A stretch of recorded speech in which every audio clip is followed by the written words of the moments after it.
സദൃശവാക്യങ്ങൾ അധ്യായം 20 വാക്യം 6. മിക്ക മനുഷ്യരും തങ്ങളോട് ദയാലുവായ ഒരുത്തനെ കാണും, എന്നാൽ വിശ്വസ്തനായ ഒരുത്തനെ ആർ കണ്ടെത്തും? ഒരു പരിചയവുമില്ലാത്ത ഒരു വ്യക്തി വഴിയരികിൽ നിസ്സഹായനായി കിടക്കുന്നത് കണ്ടാൽ എത്ര പേർക്ക് അയാളോട് സഹതാപം തോന്നും? മിക്കവാറും എല്ലാവർക്കും എന്നതാകും ഉത്തരം. ഒരുപക്ഷെ അയാളുടെ പശ്ചാത്തലം എന്താണെന്ന് അറിയാവുന്നവരുൾപ്പെടെ സഹതപിക്കാം. എന്നാൽ എത്ര പേർ അയാളെ സഹായിക്കാൻ മുന്നോട്ട് വരും? ചെറിയ സഹായങ്ങൾ ഒരുപക്ഷെ കുറച്ചു പേർ നൽകിയെന്നിരിക്കും.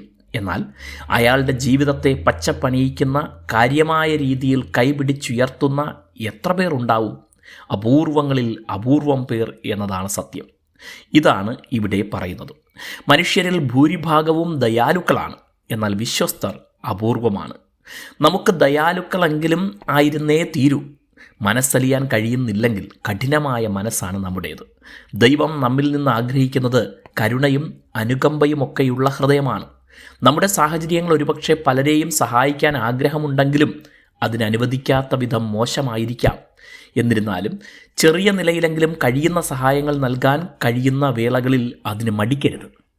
ഒരുപക്ഷെ ജീവിത കാലയളവിൽ ഒരു വ്യക്തിയെ താഴ്ചയിൽ നിന്ന് കൈപിടിച്ചുയർത്താൻ കഴിയുന്ന പക്ഷം ഒരു കുടുംബത്തിൻ്റെയും അവരുടെ തലമുറയുടെയും അവസ്ഥകൾക്കാണ് നാം മാറ്റം വരുത്തുന്നത്. ജീവിതം അതിനുവേണ്ടി തന്നെ മാറ്റിവെച്ചവരുമായി താരതമ്യം ചെയ്താൽ നാം ചെയ്യുന്നത് ചെറിയ കാര്യമാണെന്ന് തോന്നുമെങ്കിലും അതുപോലും ഒരുപക്ഷെ ഉണ്ടാക്കാൻ പോകുന്ന മാറ്റം വലുതാണ് എന്ന് ചിന്തിക്കണം. ദൈവകരങ്ങളിൽ വിശ്വസ്തരായിരിക്കുന്നവരെ കൊണ്ട് ഏത് വിധത്തിൽ ദൈവം ചരിത്രത്തെ മാറ്റിമറിക്കുമെന്ന് ആർക്കും മുൻകൂട്ടി കാണാനാവില്ല. വിശ്വസ്തർ അപൂർവമായിരിക്കുമ്പോൾ അതിലൊരാളാകാൻ കഴിയണം.